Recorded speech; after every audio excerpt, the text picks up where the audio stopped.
Hi students, CA foundation का paper 2 business laws आपका हुआ दिसंबर 2022 में। देखिए, इस पेपर का मैं एनालिसिस ऑब्वियसली पूरी इसकी डिस्कशन करने वाला हूं, लेकिन जिन बच्चों के पेपर चल रहे हैं प्लीज प्लीज प्लीज आपसे रिक्वेस्ट है, अपना टाइम ना खराब करें, आप अपना अगले पेपर की तैयारी करें। आप पूरे पेपर होने के बाद इसे देखिए। दरअसल जो बच्चे ऑलरेडी तैयार कर रहे हैं उनको एक क्यूरियोसिटी रहती है कि सर पेपर कैसा है, डिस्कस करो, तो इसलिए उनके लिए जैसे पेपर आता है मैं साथ में डिस्कशन कर देता हूं। देखिए, मेरा एनालिसिस ये है कि भैया पेपर कैसा रहा। मैं कहूंगा आईसीआई ने बड़ा खूबसूरत पेपर डाला। उसका रीजन मेन क्या नजर आता है मुझे, देखिए हर तरह के उन्होंने क्वेश्चन डाले। देखिए, डायरेक्ट क्वेश्चन भी है और साथ में जिसे आप प्रैक्टिकल कह लें या इनडायरेक्ट कह लें, राइट, प्रॉब्लम बेस्ड, उस तरह के भी क्वेश्चन है। ऑब्वियसली कुछ क्वेश्चन रिपीट में भी है और मैं कुछ एक चीज कहूंगा, कुछ नयापन भी है। मतलब देखिए, लॉ को तो आप चेंज नहीं कर सकते, प्रोविजन तो वही रहेंगी, लेकिन आप कुछ सिचुएशंस क्रिएट करते हो, एक नई केस स्टडी टाइप आप प्रेजेंट करते हो और फिर आप बच्चों को चाहते कि आप अटेम्प्ट करें। तो हर तरह की इसमें चीज थी, कुछ बाहर से तो हो ही नहीं सकता, बिकॉज अगर आपने सारा पढ़ा लॉ तो वही रहेगा जो सेक्शंस हैं, राइट। आइए, पहला प्रश्न स्वाभाविक है, कंपल्सरी रहता है, तो उसमें से ए पार्ट 4 नंबर का है आपके सामने। तो पूछा गया है कि भाई एक्स ने एग्रीमेंट किया है, किसके साथ किया है, वाई के साथ। क्या एग्रीमेंट किया है कि भाई अगर आप, एक्स ने वाई के साथ एग्रीमेंट किया कि ₹1,00,000 दूंगा अगर तुम जेड का कत्ल कर दो। तो सीधा सीधा देखिए, जो एग्रीमेंट एक्स और वाई के बीच में आपको दिख रहा है ये क्या है, क्रिमिनल इन नेचर है। इसे हम क्या कहते हैं, हम इसे कहते हैं इलीगल एग्रीमेंट। तो इलीगल एग्रीमेंट क्या होते हैं, ये सारे के सारे वॉइड एग्रीमेंट होते हैं। वॉइड एग्रीमेंट स्वाभाविक है, हम कहां पढ़ते हैं, 2G के अंदर पढ़ते हैं। मतलब अनइनफोर्सेबल है, बिकॉज इलीगल क्यों है, इंटेंट है आपकी क्राइम कमिट करने की। तो एक्स ने कहा था वाई को मैं ₹1,00,000 दूंगा अगर तुम जेड का कत्ल कर दो, और वाई को ये ₹1,00,000 देने के लिए एक्स ने ये ₹1,00,000 बोरो किया है। किससे किया है, डब्ल्यू से किया है। तो एक दूसरा कॉन्ट्रैक्ट हो गया एक्स एंड डब्ल्यू के बीच में। लेकिन इंटरेस्टिंग चीज क्या है क्वेश्चन में, ये डब्ल्यू को पता है किस काम के लिए आप लोन ले रहे हो, राइट, किस काम के लिए ले रहे हो। तो यहां से हमें आंसर बड़ा सिंपल समझ में आ गया कि भैया ये भी वॉइड एग्रीमेंट बना, राइट। लोन दे रहे हो, इलीगल तो नहीं कहेंगे, वॉइड बना। वॉइड क्यों बना, बिकॉज अंडर सेक्शन 23 पढ़ते हो आप कि भैया ऑब्जेक्ट एंड कॉन्सिडरेशन लॉफुल होना चाहिए। यहां हम क्या कहेंगे, कंप्लीटली अनलॉफुल। क्या चीज, आपका ऑब्जेक्ट, आप जिस कार्य के लिए लोन दे रहे हो वो अनलॉफुल है, इसलिए ये एग्रीमेंट क्या बना, वॉइड एग्रीमेंट बना। देखिए, क्रिमिनल कॉन्ट्रैक्ट करने के लिए आपने लोन लिया है, इसको साथ में आप यहां ये भी लिख सकते थे, ऑब्वियसली कोलेटरल ट्रांजैक्शन होगी। Collateral transaction to illegal agreement भी क्या होती हैं, वॉइड होती हैं। लेकिन याद रखिएगा, वॉइड एग्रीमेंट के साथ कोई कोलेटरल ट्रांजैक्शन है वो वैलिड हो सकती है, राइट। तो यहां पे वो वैलिड इसलिए नहीं हो पाई क्योंकि यहां सेक्शन 10 का एक एसेंशियल ये भी तो है ना, लॉफुल ऑब्जेक्ट होना चाहिए। तो सेक्शन 10 मेनली सेक्शन 23 यही कोट करता है, अनलॉफुल होगा तो एग्रीमेंट क्या हो जाएगा, आपका वॉइड हो जाएगा। इसी के ऊपर आपसे पूछा गया था वैलिडिटी बताइए इन दोनों कॉन्ट्रैक्ट की। 4 नंबर का देखिए प्रश्न है, काफी अच्छा आपके पास दोनों से रिलेटेड लिखने के लिए बड़ी बड़ी बातें मैंने जो भी मेन बनती हैं लिख दी हैं। ऑब्वियसली चाहे आप इसे लिख दीजिए section 10 read with section 23। Next question B part हम देखते हैं तो फिर हमें नजर आता है, अरे बाप रे बाप, है तो 4 नंबर का, इतना बड़ा साइज देख के बच्चा घबरा जाता है। ये मैंने कहा था देखिए कुछ ना कुछ वो नई चीज इंस्टीट्यूट डालेगा, यही उन्होंने कोशिश किया। थोड़ा इंटरेस्टिंग ट्रिकी सा प्रश्न भी है। आप हो आर, मैन्युफैक्चरर हो टॉयज के, आपने एक कंपनी एमएनओ को अप्रोच किया कि भैया रॉ मटेरियल दे दीजिए ₹1,50,000 का। आर को क्रेडिट पीरियड दिया गया है 1 महीने का, भाई ले जाइए 1 महीने बाद रुपए दे दीजिएगा। मिस्टर आर अब कंपनी में जाते हैं prior to the due date, 1 महीने से पहले, आदमी सही है। वहां पे सी को मिलते हैं, सी कौन है, एम्प्लॉई है, एट द बिलिंग काउंटर है। उसने उसको कन्विंस किया कि आप मुझे पेमेंट दे दीजिए, that the payment can be made to him as the billing cashier is on leave. आप उसकी जगह पे बैठे हैं, कहते मेरे को दे दो, कोई टेंशन नहीं है, हूं तो मैं कंपनी है, कंपनी का ऑफिस है, मैं यहां बैठा हूं। मिस्टर आर ने रुपए दे दिए और उसे इश्यू किया गया एक signed and sealed receipt. Sealed means company का कॉमन सील होता है, ठप्पा लगा के, सी ने साइन करके दे दिया। कुछ समय बीतता है, मिस्टर आर को एक रिकवरी नोटिस आता है कंपनी की तरफ से कि भैया 1.5 लाख रुपए आपके आए नहीं है, दे दीजिए। अब तो आप तो दे आए थे, राइट? तो अब आपको क्या मालूम कि वो जो बिलिंग कैशियर था वो छुट्टी पे है, उसकी जगह कोई बैठा है, ये आदमी ऑथराइज्ड है या नहीं? तो दैट मीन्स हमें यहीं से आइडिया लग गया क्वेश्चन किस पे है। ये है डॉक्ट्रिन ऑफ इंडोर मैनेजमेंट, कि जहां तक इंटरनल प्रोसीडिंग्स का कंपनी का सवाल है, ऑब्वियसली प्रोटेक्शन किसको मिलनी चाहिए? आउटसाइडर को मिलनी चाहिए, because you can not peep into the internal affairs of the company. As far as internal proceedings are concern, they are presumed to be regular and normal, कि सब कुछ सही है, राइट? तो ये सब आपने यहां लिखना चाहिए था, नो डाउट। और ऑब्वियसली इसमें अगर हम केस की भी बात करें तो आप जानते हैं रॉयल ब्रिटिश बैंक वर्सेस तुर्कवान का केस आता है।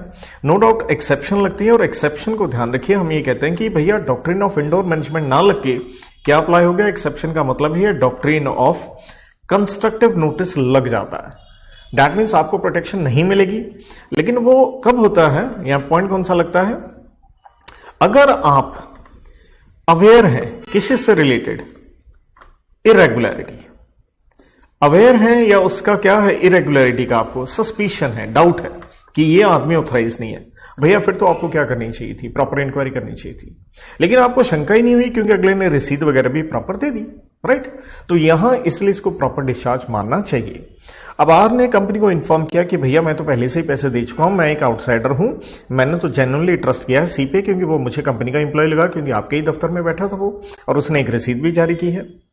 लेकिन कंपनी ने फिर भी उसके ऊपर केस कर दिया कि भैया आपने पैसे नहीं दिए। Discuss the fate of the suit and the liability of R towards the company as on the current date as per companies act. तो आप कहेंगे भैया उसकी कोई लायबिलिटी नहीं है, इसे हम क्या मान के चलेंगे? Proper discharge from liability, right? Reason हमने कोट कर दिया, doctrine of indoor management. Constructive notice क्यों नहीं लगा? क्योंकि यहां पे कोई ऐसा हमें सस्पिशन ऑफ इरेगुलरिटी नहीं है। और एक आधा पॉइंट अगर आप पेपर में लिखा है या लिख सकते हैं तो वो ये बनता है कि भाई एक्ट आउटसाइड अपेरेंट अथॉरिटी। एक ये भी पॉइंट बनता है कि साफ दिख रहा है इस आदमी को ये अथॉरिटी नहीं है, तो हमें ये दिखा ही नहीं, क्योंकि हम तो कहां गए हैं? कंपनी में गए, राइट? तो ये भी नहीं लग पाएगा। अब तो यही पूछा गया, कहता what would be your answer if a receipt under the common seal was not issued by C after receiving the payment. देखिए आप किसी को पैसे दे आओ और रसीद भी ना लो, फिर तो हम कहेंगे यहां पे आंसर क्या हो सकता है? डिफरेंट हो सकता है। मतलब देखिए थोड़ा सा इफ्स एंड बट्स करके आप दोनों ओपिनियन दे सकते हैं कि भैया कोई भी आदमी किसी को पैसे देता है, रसीद तो लेता है, रसीद लेने के बाद साइन भी करवाता है। तो यहां क्योंकि फिर वरना तो आप कोर्ट में स्टैब्लिश नहीं कर पाओगे कि मैं कंपनी के एम्प्लॉय को क्या दे के आया हूं, पैसे दे के आया हूं। तो इस तरह से हम अपना आंसर लिखते हैं तो हम कहेंगे कि इन दैट सिचुएशन तो देखिए आप डिस्चार्ज नहीं हो पाएंगे। नेक्स्ट क्वेश्चन फिर से 4 नंबर का, और डायरेक्ट क्वेश्चन आपको दिख रहा है। असेंशियल एलिमेंट्स पूछे गए हैं किस चीज के? अनसर्टेन गुड्स की सेल के एंड इट्स एप्रोप्रिएशन। तो पहली बात देखिए ये प्रश्न कॉपी पेस्ट कई बार पहले भी इंस्टीट्यूट ने पूछा। देखिए मई 2018 में भी पूछा था, नवंबर 2019 में भी ये प्रश्न कॉपी पेस्ट ऐसे ही आया हुआ है। ऑब्वियसली आंसर किसके ऊपर है? सेक्शन 23 पे है। एप्रोप्रिएशन आप सारे जानते हैं, सिलेक्शन ऑफ गुड्स। मेन आपसे क्या पूछे गए हैं? असेंशियल एलिमेंट्स पूछे गए हैं। तो एलिमेंट्स में हम क्या कहते हैं कि भैया एलिमेंट्स यही है कि आप क्या करें? कंफर्मिटी विद डिस्क्रिप्शन जो डिस्क्राइब किया गया था एंड क्वालिटी ऑफ गुड्स।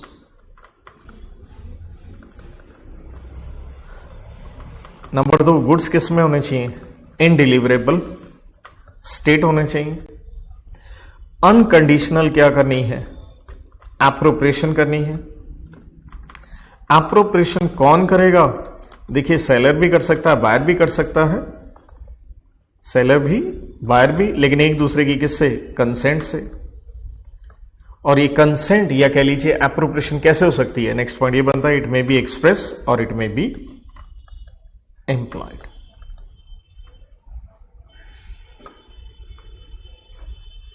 इसके साथ अगला प्रश्न क्वेश्चन नंबर 2 स्टार्ट होता है हमारा, उसका ए पार्ट 7 नंबर का, काफी बड़ा दिख रहा है। पूछा गया इन स्टेटमेंट्स पे बात कीजिए। कॉन्ट्रैक्ट एक्ट के ऊपर प्रश्न है। Agreement made out of love and affection are valid agreements. दूसरी बात, promise to pay time bound date, लेकिन यहां ध्यान दीजिएगा वर्ड लिखा है कैन नॉट बी इन्फोर्स्ड। पहली बात, ये दो चीजों पे पूछ लिया गया है। ऑब्वियसली क्वेश्चन किस पे है? सेक्शन 25 पे है, an agreement without consideration is void, लेकिन हम उसकी एक्सेप्शन पढ़ते हैं, राइट। तो मैं ये बता दूं, पहली बात, ये प्रश्न मई 18 में भी आया था, जनवरी 21 में पूछा गया है, मई 2022 में भी पूछा गया प्रश्न है, साथ में नवंबर 20 में भी, मतलब कई बार ये क्वेश्चन पूछा जा चुका है। तो देखिए, agreement made out of love and affection, ये हम एक्सेप्शन पढ़ते हैं कहां? 25 सबसेक्शन 1 के अंदर। तो ये एग्रीमेंट क्या होते हैं?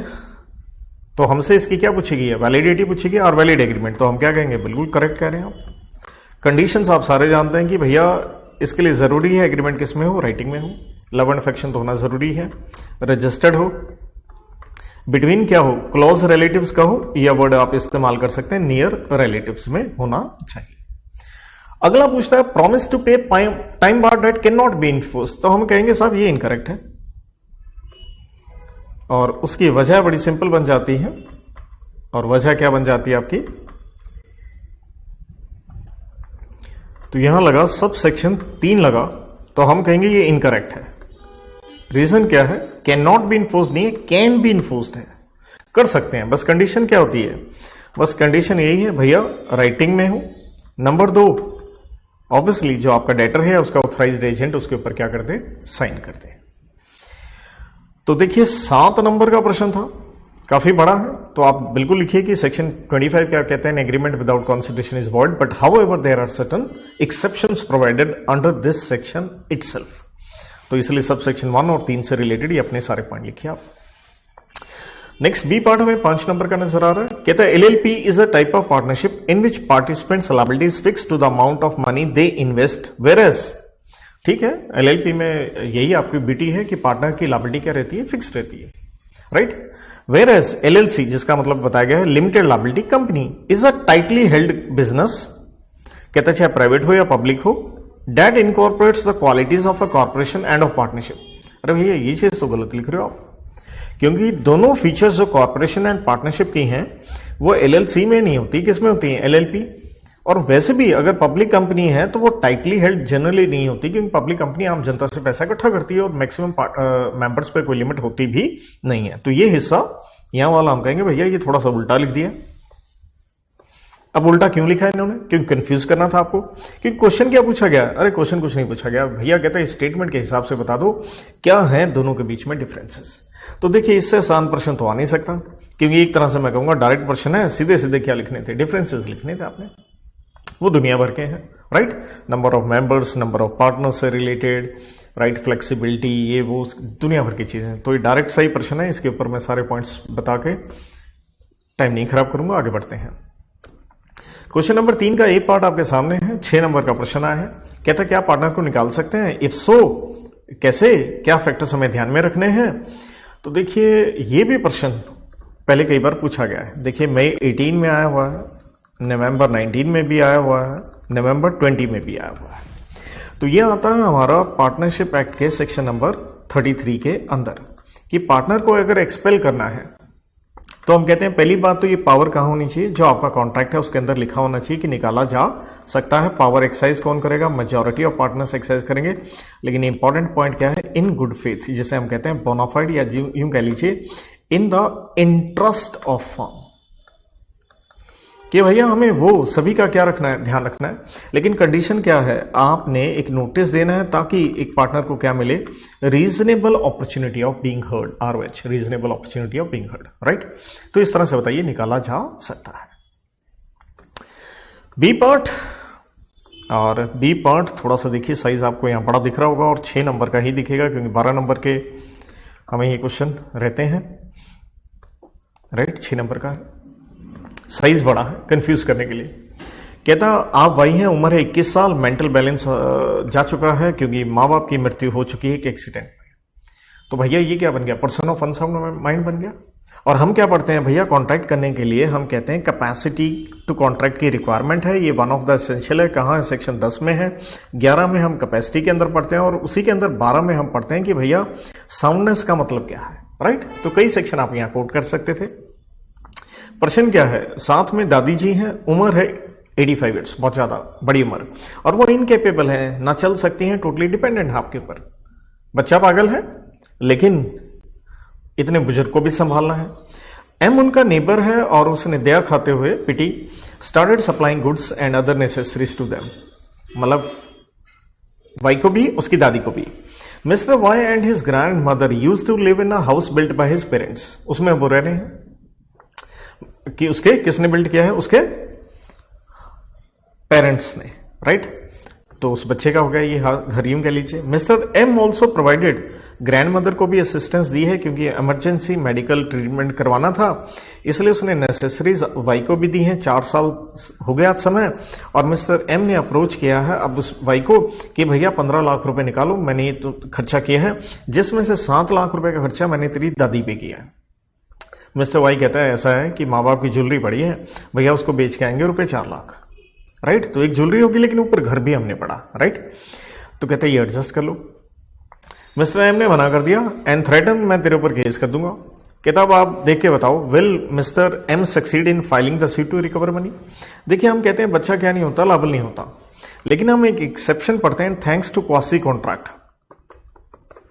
सेक्शन 68 कि माइनर लाबल है किसके लिए, फॉर नेसेसरीज। और बड़ी बात क्या है, नेसेसरीज आपने किसको दी, necessaries supplied to incompetent person, right? To him also anyone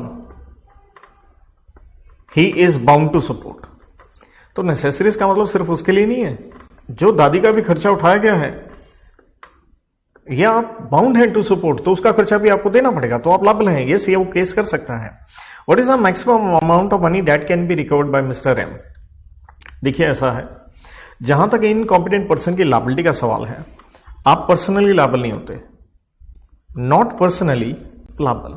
तो लायबल क्या है, only private estate is liable, आपकी प्राइवेट प्रॉपर्टी ही लायबल है। जो कि हमने क्वेश्चन में क्या देखा, एक तो है जी ज्वेलरी 4 लाख की, प्लस हाउस है, लेकिन हाउस की हमें वैल्यू दी नहीं गई है, पर्सनली नहीं है लेकिन आपकी प्राइवेट एस्टेट लायबल है, तो भैया वहां से वो रिकवरी करवा सकता है। Shall the provisions of the above act also apply to medical treatment given to grand mother. Yes, क्योंकि उसका जवाब मैंने आपको पहले ही ऊपर लिख के दे दिया, anyone he is legally bound to support. So और यहां केस कर सकता है, मैंने पहले बता दिया। यस, तो इस तरह से आप लिखते जाइए। क्वेश्चन नंबर 4 आगे आता है, और देखिए ए पार्ट क्या है, what are the rights of unpaid seller. लेकिन ध्यान दीजिएगा, इंटरेस्टिंग क्वेश्चन है, अनपेड सेलर के कई सारे राइट आप लिखने बैठ जाओ। 6 नंबर का है, लेकिन सिर्फ कौन से राइट की बात पूछी गई, सिर्फ रीसेल द गुड्स, ना कि लियन की या स्टॉपेज इन ट्रांजिट वगैरह की, सिर्फ रीसेल के ऊपर बात हो रही है। तो देखिए जहां तक रीसेल का सवाल है, इसके बारे में हम कहां पढ़ते हैं, हम पढ़ते हैं सेक्शन 54 में अनपेड सेलर का राइट होता है, रीसेल कर सकता है। लेकिन रीसेल करने के लिए उसे क्या देना पड़ता है भैया, एक नोटिस देना पड़ेगा। नेचुरल किसको देना है, आपने नोटिस देना है, बी फॉर बायर को देना है। और आप कब रीसेल कर पाएंगे, देखिए आप रीसेल तभी कर पाएंगे, एक तो भैया आपकी गुड्स क्या है, पेरिशेबल है। नंबर 2, नोटिस देने के बाद भी एक रीजनेबल टाइम में आपका बायर आपको पैसे नहीं देता, reasonable time buyer feels, notice देने के बाद भी वो पैसे नहीं दे रहा, अब आप बेच सकते हैं। अब बेचने पे क्या होगा, इसमें भी ध्यान दीजिएगा, 2 बातें हैं।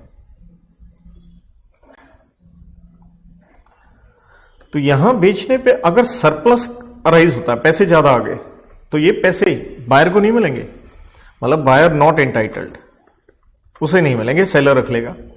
लेकिन अगर लॉस कह लीजिए या डैमेजेस कह लीजिए, जो नुकसान होता है, तो ध्यान दीजिएगा इसके लिए, यहां बायर क्या होगा, ये लायबल होगा। और जब आपने रीसेल कर दिया, जो न्यू बायर है उसका क्या होगा, क्या उसका हक रहेगा इन गुड्स के ऊपर, यस, गेट्स गुड टाइटल, उसको एक अच्छी ऑनरशिप बिल्कुल मिलती है। और दूसरी बात है, जैसे ही सेलर या यूं कह लीजिए, इफ सेलर ने क्या किया है, रिजर्व किया है, क्या रिजर्व किया है, राइट टू रीसेल, मतलब जो सामान बेचा आपने पहले ही राइट क्या किया हुआ था, रिजर्व किया हुआ था। तो नेचुरल है, जैसे आपको पैसे नहीं मिले तो आप क्या कहोगे, आप कहोगे the contract can be avoided. So यूं कहेंगे, ओरिजिनल कॉन्ट्रैक्ट जो आपका सेल का था is rescinded, which means you can cancel it, कि वो कैंसिल हो गया। तो देखिए 6 नंबर का था, तो काफी यहां पे ऑब्वियसली हमें कंटेंट चाहिए था लिखने के लिए। देन अगला प्रश्न भी बी पार्ट 6 नंबर का है। कहता है Indian partnership act does not make registration of firm compulsory, बिल्कुल ठीक है। ना ही ये कोई इस बात के ऊपर पेनल्टी इंपोज करती है, बिल्कुल ठीक है। In the light of given statement discuss, देखिए 2 क्वेश्चन पूछे गए, क्या होंगे कॉन्सिक्वेंसेस रजिस्ट्रेशन नहीं करवाने के, साथ में ये भी पूछा गया क्या होंगे राइट्स अगर नहीं भी करवाई है रजिस्ट्रेशन, मतलब जिन राइट्स के ऊपर फर्क नहीं पड़ेगा। देखिए पहली बात तो यहां लगता है बेटा जी सेक्शन नंबर 69, वो कहता है अगर आप रजिस्ट्रेशन नहीं करवाओगे तो भैया कुछ डिसेबिलिटीज हैं, या यूं कह लीजिए कॉन्सिक्वेंसेस। तो पहला क्या है, पहला है आप किसी थर्ड पार्टी पे केस नहीं कर सकते, no suit against third party. ना तो आप किसी थर्ड पार्टी पे केस कर सकते हो, ना ही आप उससे कोई सेट ऑफ करवा सकते हो, मतलब वर्ड नो रहेगा, no set off, set off नहीं करवा सकते। अगर सूट जो किया गया है उसकी वैल्यू क्या है, 100 रुपए से अगर ज्यादा है, मोर देन 100 रुपीज है, तो आप सेट ऑफ नहीं करवा सकते हैं। साथ में ही जो पार्टनर्स कहें या फर्म है ये केस नहीं कर सकते, मतलब नो वोट रहेगा अगेंस्ट अदर पार्टनर्स, मतलब यूं कह लो पार्टनर दूसरे पार्टनर पे या फर्म पे केस नहीं कर सकता है।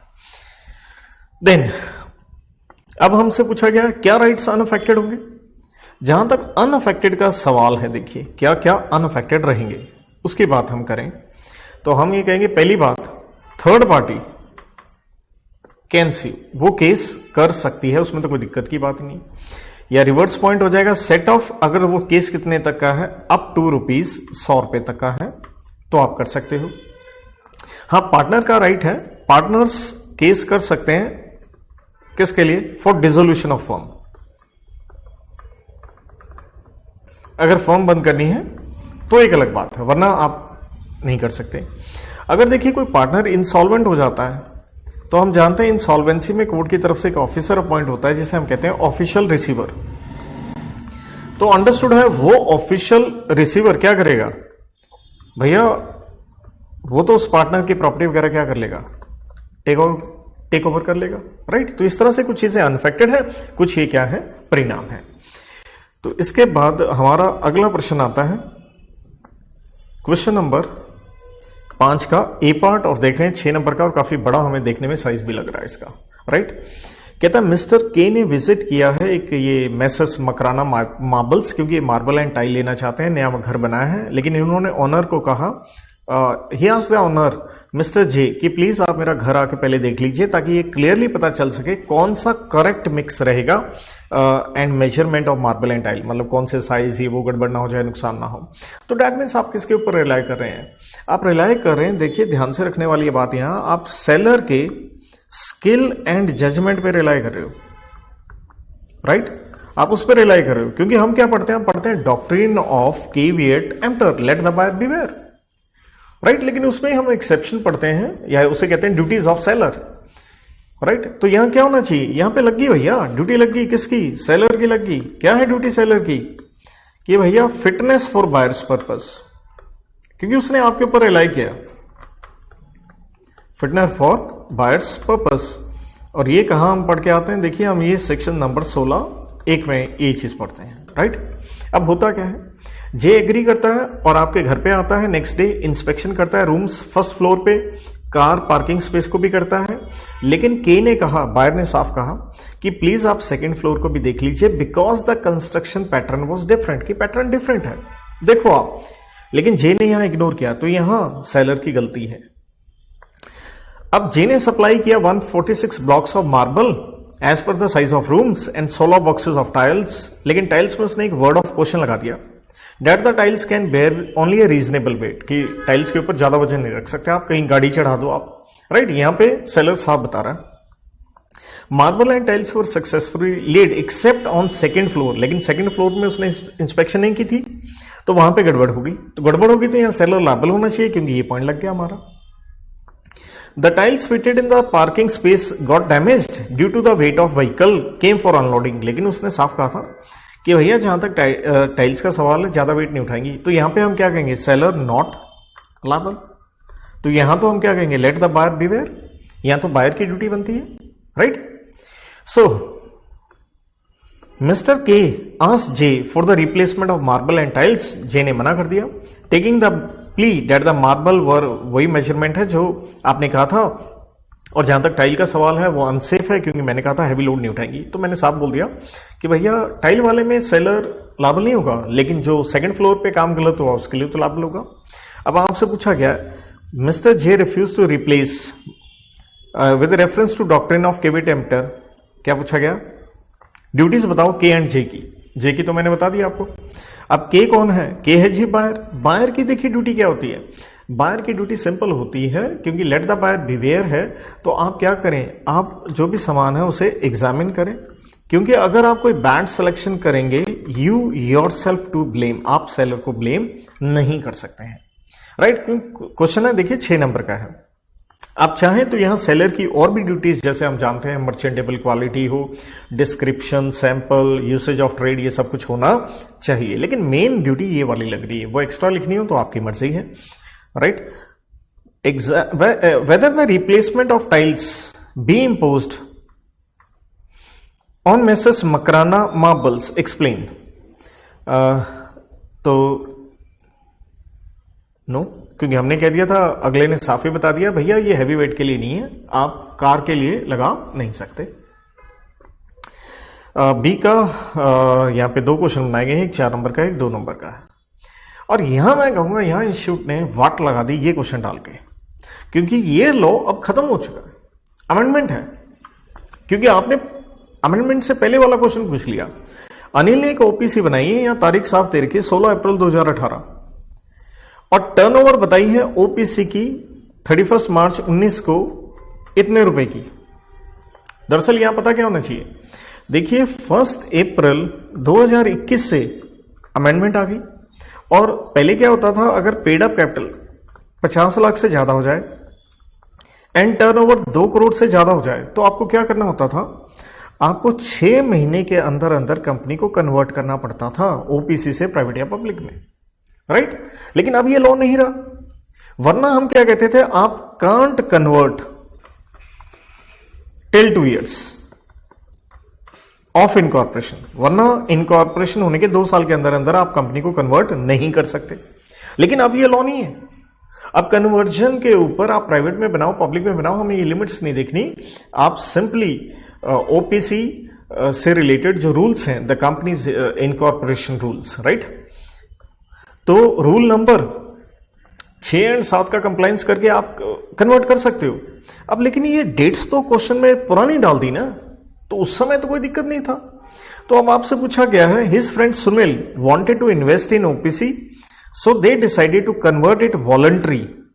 आप अपनी मर्जी से इसको प्राइवेट में कन्वर्ट कर रहे हो, लेकिन पहले लोग क्या था, 2 साल तक आप कर ही नहीं सकते, तो यहां 2 साल तो हुए ही नहीं है, तो आप कर ही नहीं सकते। तो इसे मैं कहूंगा कि ये अमेंडमेंट से पहले वाला पूछ लेना थोड़ा हार्श कह सकते हो आप, तो लेकिन आप नहीं कर सकते हो। लेकिन जैसे मैंने कहा, अगर paid up capital and turnover की लिमिट्स अगर क्रॉस कर जाए तो आप कर सकते हो। तो देखिए टर्नओवर की लिमिट यहां क्या हो रही है, क्रॉस हो रही है, और दूसरा फ्रेंड यहां इन्वेस्ट करना चाहता है, तो हम ये प्रिज्यूम कर लेते हैं कि पेड अप कैपिटल भी अगर बढ़ जाएगी तो उस तरह से आप लिखाइए कि हाँ जी तब हम कर सकते हैं।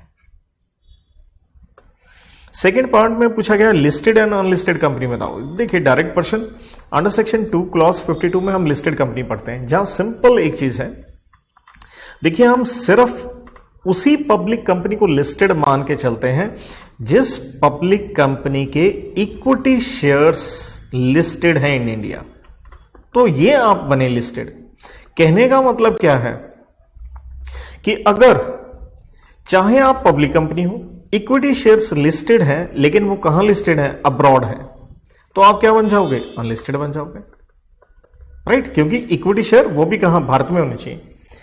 इसी तरह से अगर चाहे पब्लिक कंपनी हो, आपकी लिस्टेड है प्रेफरेंस शेयर्स, चाहे इंडिया में लिस्टेड है, तब भी हम आपको अनलिस्टेड मानते हैं अगर वो प्राइवेट प्लेसमेंट पे बेसिस पे आपने इशू किए हैं, एज पर सेबी रेगुलेशंस वो इशू हैं, तब भी हम आपको क्या मानते हैं, हम आपको अनलिस्टेड ही मानते हैं। सेम वे अगर नॉन कन्वर्टिबल डेट सिक्योरिटीज आपने प्राइवेट प्लेसमेंट सेबी रेगुलेशन के हिसाब से किए हैं, तब भी हम आपको अनलिस्टेड मानते हैं। ऐसे ही हम प्राइवेट कंपनी को भी अनलिस्टेड मानते हैं कि अगर आपने non convertible debt private placement as per SEBI regulations किया है, चाहे आप लिस्टेड हैं, लेकिन हम आपको क्या मानते हैं, अनलिस्टेड। तो मेनली आपको सेक्शन 2 क्लॉज 52 यहां लिख के आना था। 2 नंबर का प्रश्न है और कंटेंट तो बहुत ज्यादा है आपके पास। अगला प्रश्न डायरेक्ट है, देखिए इजी है। डिफरेंस पूछा गया है नोवेशन एंड ऑल्ट्रेशन में। ये दोनों चीजें हम कहां पढ़ते हैं, कॉन्ट्रैक्ट एक्ट में, इसे हम पढ़ते हैं सेक्शन 62 में। डिफरेंस पूछा गया। तो देखिए डिफरेंस में सबसे पहले तो आप एक पॉइंट मीनिंग का लिख के दीजिए। तो मीनिंग में मेनली चीज आती ही क्या है, तो आप ये कहेंगे कि भैया चेंज इन पार्टीज बदल सकती हैं नोवेशन में, लेकिन ऑल्ट्रेशन में नहीं। क्योंकि मीनिंग क्या है, मीनिंग यही है, नोवेशन का मतलब है सब्स्टिट्यूशन, किसका, ओल्ड कॉन्ट्रैक्ट का नई के साथ, जबकि ऑल्ट्रेशन में पुराना कॉन्ट्रैक्ट ही है, बस कुछ टर्म्स हमने क्या करी हैं, चेंज की हैं। तो कहने का मतलब है कि नया कॉन्ट्रैक्ट आ गया है नोवेशन में, ऑल्ट्रेशन में नहीं आया। तो कहने का मतलब है old contract need not be performed, किस केस में, नोवेशन में, लेकिन ऑल्ट्रेशन में ओल्ड परफॉर्म होगा विद ऑल्टर्ड टर्म्स। उसमें पार्टी चेंज नहीं, या पार्टीज भी चेंज हो सकती हैं, टर्म्स भी चेंज हो सकती हैं। So that was the easy question, 5 number का था, राइट। देन 4 नंबर का है डिफरेंस बिटवीन, अगेन इजी कहूंगा मैं तो डायरेक्ट है, पार्टनरशिप एंड को ओनरशिप के ऊपर आया। जितने मर्जी पॉइंट बना लीजिए। जैसे सिंपली आप कहते हैं पार्टनरशिप किससे अराइज होती है, एग्रीमेंट से। को ओनर के लिए जरूरी नहीं एग्रीमेंट, माँ बाप ने 2 बच्चों को प्रॉपर्टी दे दी, को ओनर बन गए। Sharing of profits and losses, ये पार्टनरशिप में होता है, को ओनरशिप में जरूरी नहीं है। ट्रांसफर टू थर्ड पार्टी, देखिए जैसे हम सेक्शन 29 में पार्टनरशिप में पढ़ते हैं, आप किसी और को अपना इंटरेस्ट एज सच बेच नहीं सकते हैं, लेकिन को ओनर तो अपना हिस्सा कभी भी बेच सकता है। पार्टनरशिप में क्या होता है, जो पार्टनर्स हैं वो एक दूसरे के क्या हैं, एजेंट हैं, लेकिन को ओनरशिप में ऐसा हो जरूरी नहीं है। पार्टनरशिप में स्वाभाविक है, बनी किसके लिए है, बिजनेस करने के लिए, को ओनरशिप में जरूरी नहीं है। नंबर ऑफ पार्टनर्स के ऊपर देखिए एक रोक है, as per section 464 of companies act, 50 से ज्यादा नहीं हो सकते, लेकिन को ओनर पे ऐसा कोई दिक्कत नहीं है। देन आखिरी प्रश्न यहां आता है 3 नंबर का, कहता है LLC stands for limited liability company, कहता है सिंगापुर में इनकॉर्पोरेट हुई है, भारत में पुणे में इसका एक ऑफिस है, बताइए क्या इसे फॉरेन कंपनी कहेंगे एज पर कंपनीज एक्ट, बिल्कुल कहेंगे।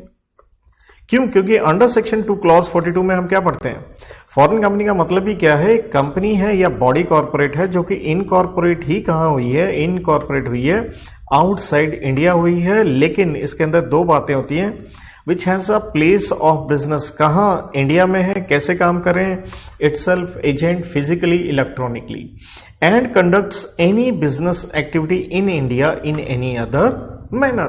तो यहां प्लेस ऑफ बिजनेस आपका इंडिया में है, तो स्वाभाविक है आप क्या बन गए हैं, आप फॉरेन कंपनी बन गए हैं।